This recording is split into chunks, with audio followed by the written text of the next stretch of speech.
Nandito po tayo sa Barangay Banyadero. More than a week ago from Bagyong Christine ay baha pa rin dito. Apaw pa rin ang lawa. Kaya hindi na tayo nagtagal at pumadyak na tayo kasi ang plano natin ngayong araw ay umikot ng Taal. Tapos natin ngayon ang Taal sa likod natin.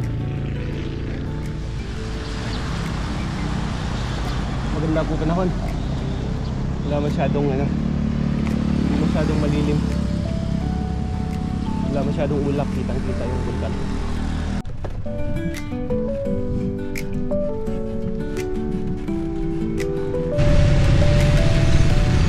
Barangay Sampaloc. Welcome to Barangay Sampaloc. Sasakay.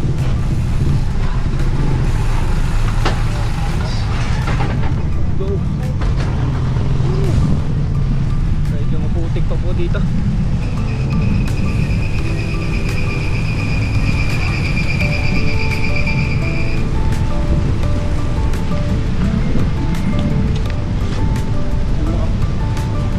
May mga sasakyan ditong lumubog pa.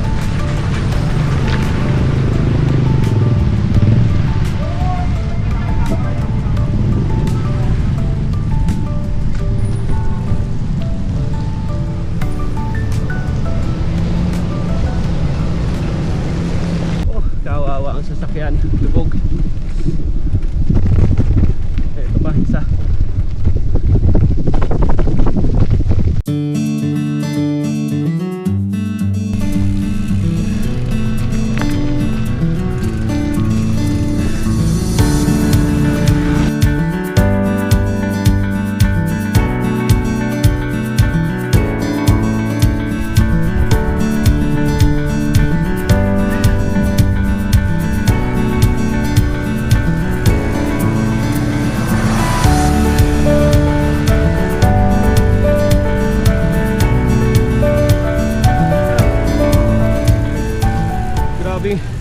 Binaha pala talaga dito, no? Oo, di na kami nagtulog eh. Di na kami tulugan eh. Nagtumbok sa amin yung putik. Oo. Dito dyan. Eh kami nagtulog sa van lamang dyan, no? Sa van? Oo, dyan kami sa siksikan sa loob. Gawa ng hindi man kami natanggap sa Talisay, huli na kami. Oo. Ay wala namin tanggap doon. Hintala lang kami ng sa barangay. Sa mga pa siguro. evacuation? Oo. Wala pa. Makatulong mo na ng konti. Ay, salamat. Pabili kami mo yan ng ulam. Sige, sige. Maraming salamat po. Hati-hatian nyo na lang. Oo, sige. Dalawang pamilya, atat yung pamilya lamang kami dito. Sige. Salamat po.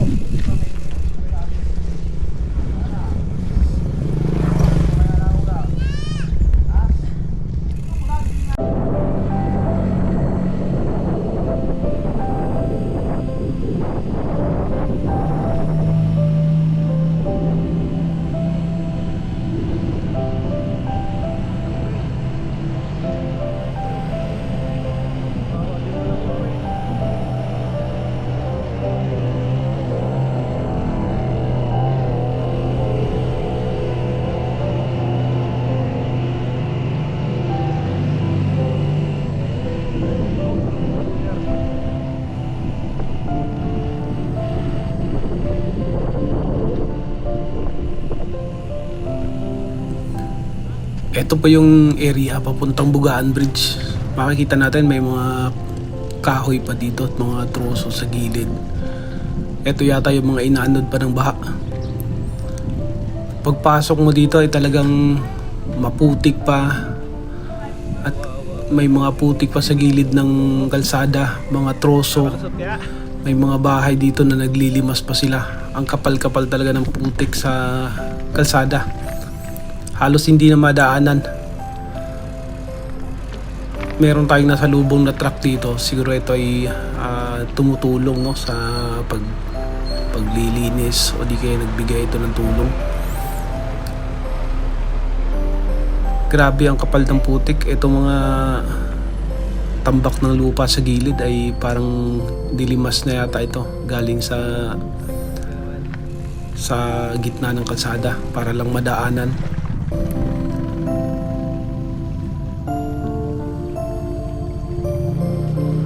Grabe ang putik pa.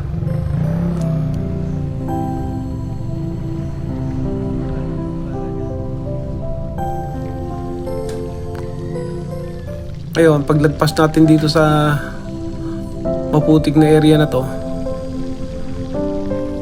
tanaw na natin dito yung Bugaan Bridge, yung tulay na gumuho dito sa Laurel.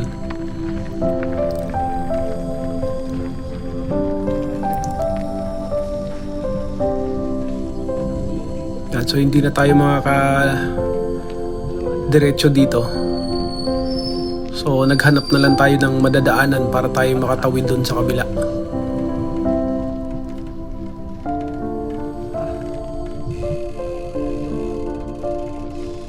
Okay.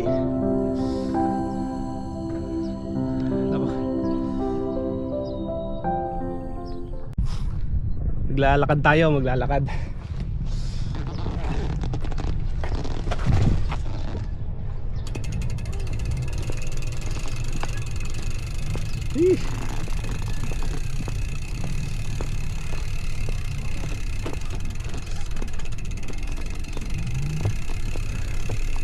Dito tayo dinala ng mapa.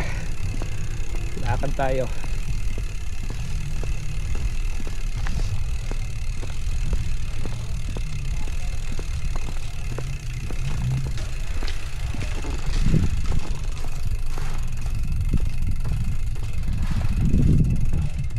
Ako. Hindi makakadaan. Sana? Dito sana. Dapat nandun na sana mami sa kaluran. Daan. Dito yung mga lakad na lang. Pero dyan ay nakakatawid naman ano? Nakakatawid. Sa ilog. Init lapad dadala mo ng bike na. Iyahay na. Kailangan itawid.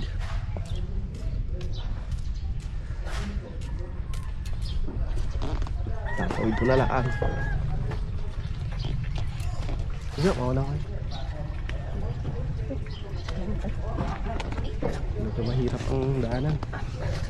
Yeah.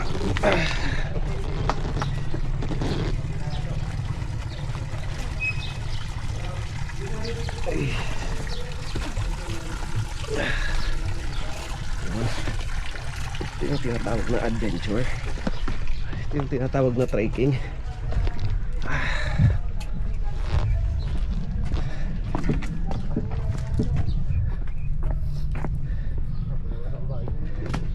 Tatawid tayo ng ilog. Sira pa lang way dito. Oo, gumuho. Gumuho. Nakakatawid naman dito sa ilog ano? Oo. Medyo mababa naman. Tagalakad niya. Paikot sana ako ng tal. Ikot kayo. Oo.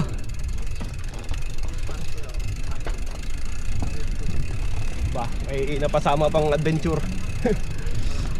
Kawawa pala mga sasakyan dito. Dami na ano? Doon. May ibang mga taas doon. Oh? Ilog lang. Mga truck. May kargang bigas. May karga pang bigas.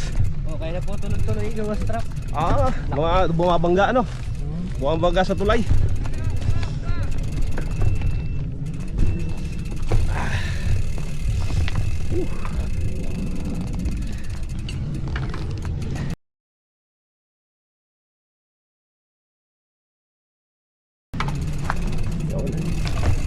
Yan. Ako, malalim. Wala nga.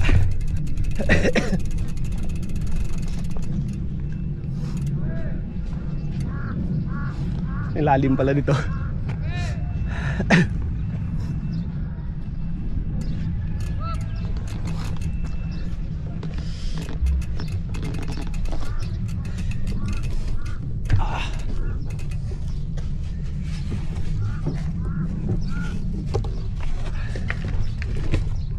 Saglit lang oh.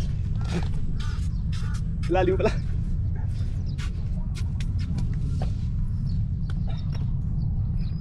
Saan punta nyo? Paikot na ako. Thank you boss ha. Sige. Oh.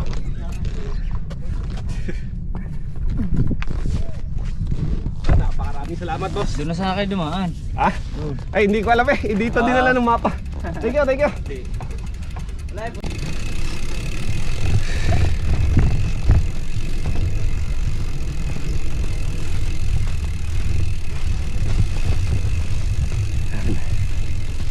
yung adventure. Kawawa naman. Yung mga truck ditong naanod, mga kotse. Sabi may mga truck na daw doon sa ilog. May mga karga pa daw bigas. Kaya daw nasira yung tulay gawa ng mga naanod na truck. Yun. Ay itatawid dito. Kung subatin tayo ng may gas. Napakaganda ng ating adventure.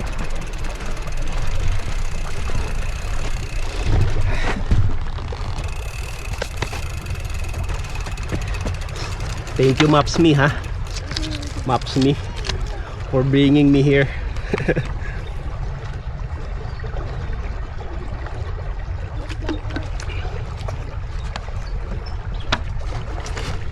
Yun.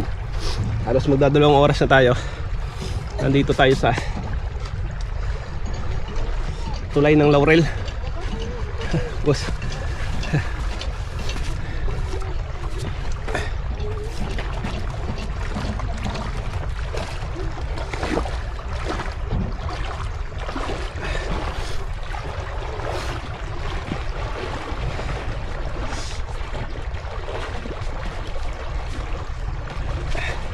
No choice. No choice.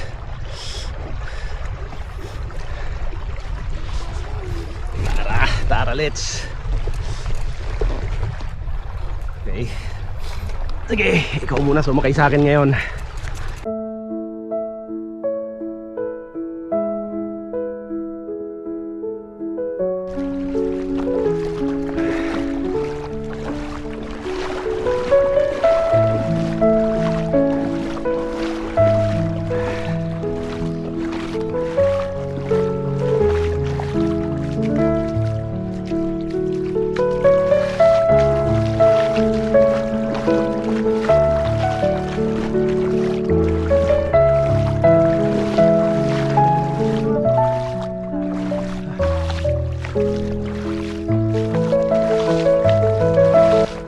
Pa-adventure pa ako.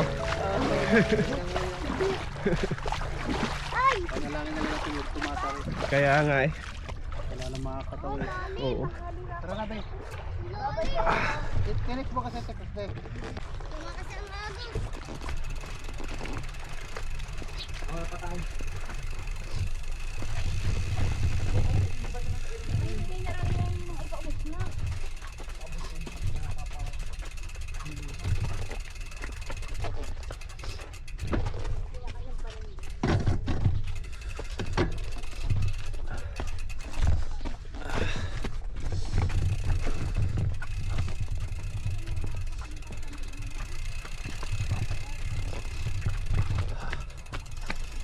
Ay.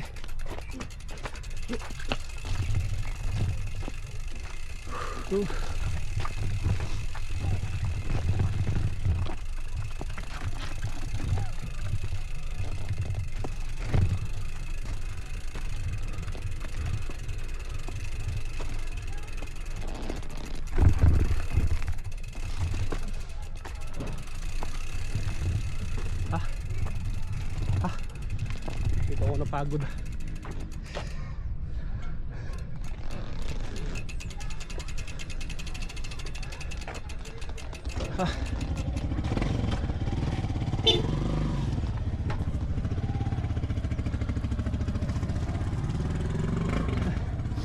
Exactly 2 hours.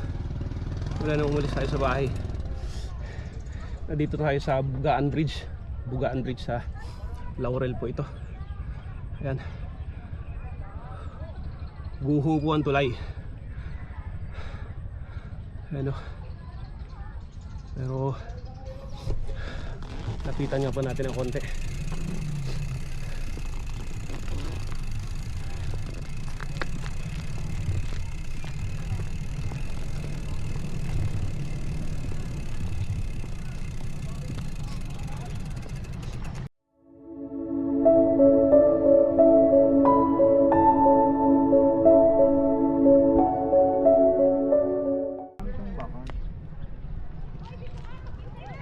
Ay, ibig sabihin ang bakal niya likuan. Ikaw, magdadaanan mo ng truck yung Ay, hindi. Yan man dulo na eh.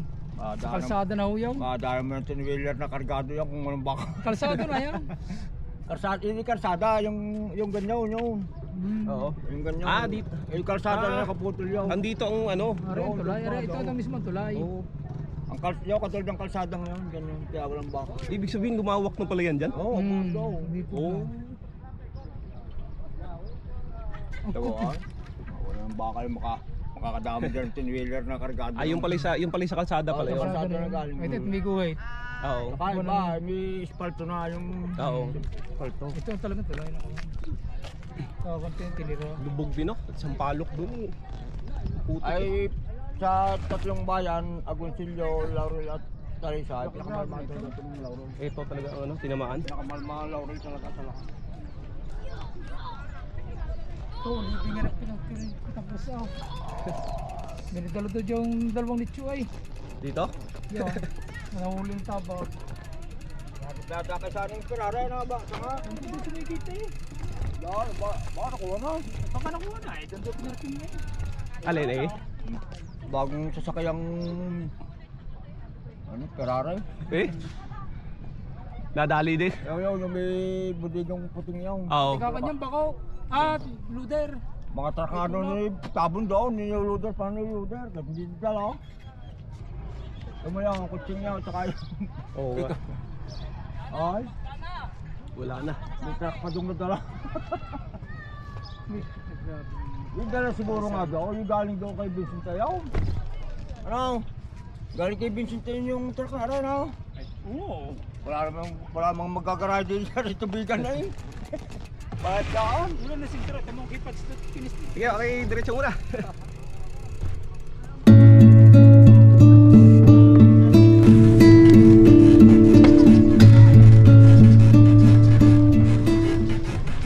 Ito yung unang ahon papunta ng Gulod. Ang tunog ng bisikleta ko ay parang lagare.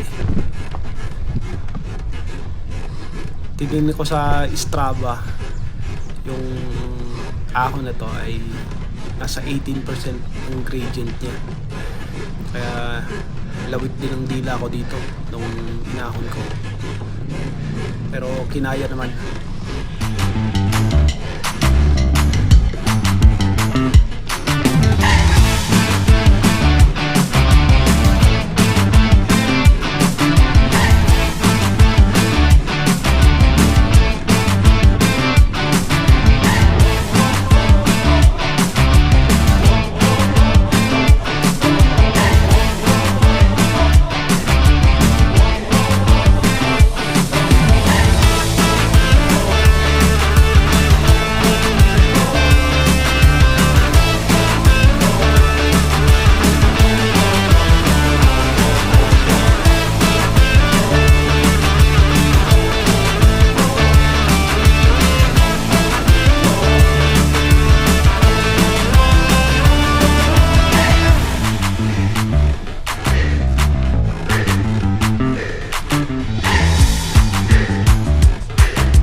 Pagdating ko sa area na to, tumigil muna ako. May nakita akong magandang view dito ng Taal. So medyo mataas-taas na tong parteng to. Kaya tigil muna. Tingin-tingin muna sa view.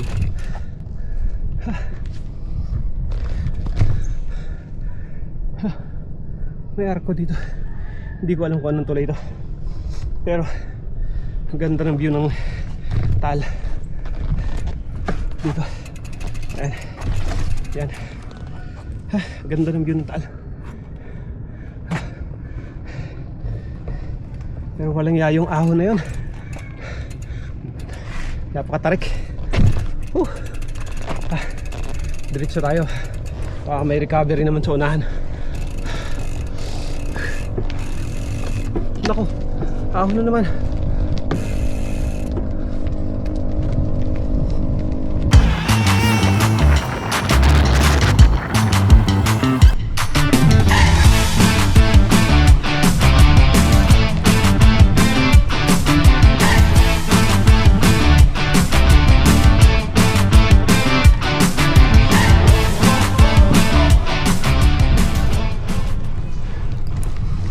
Ito naman pangalawang ahon na to, according to Strava, ay nasa 20% gradient.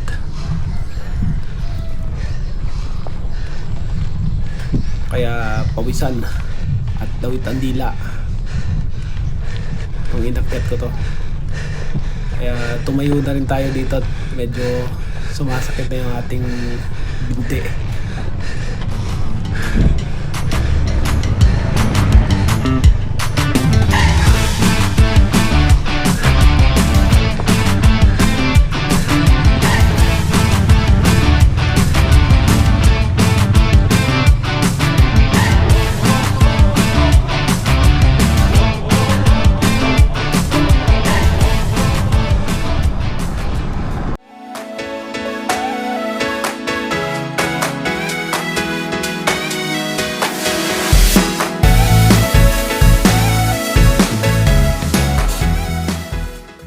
Nandito na tayo sa Buso-Buso. Dito rin ay napakaganda din yung view ng Taal dito. Ganda. Mataas na lugar, mataas na area, kitang-kita yung Taal.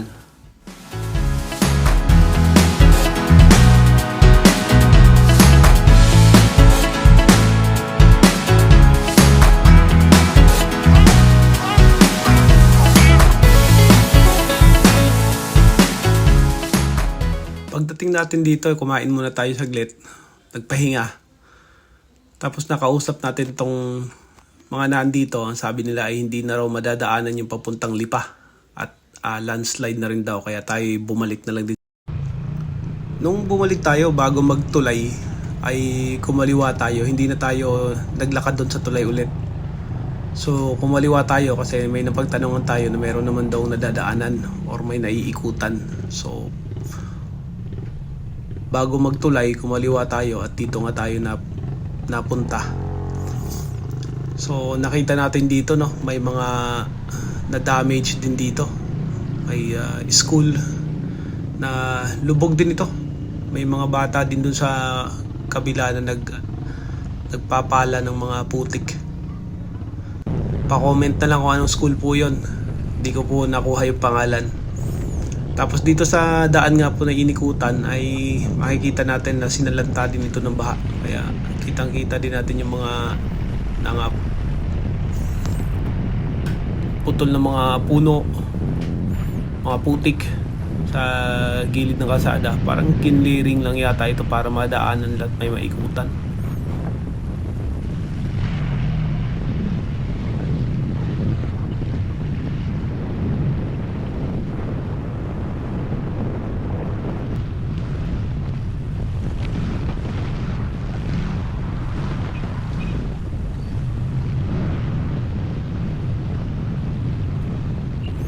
Itong bahay na to sa kaliwa, itong kulay blue, ay nakita ko parang kalahating lubog na itong bahay na ito. Sana ay okay lang yung mga nakatira dyan.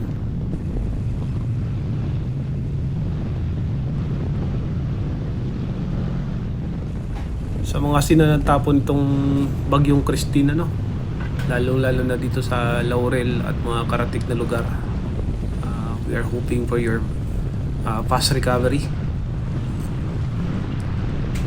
So laban lang ulit sa buhay.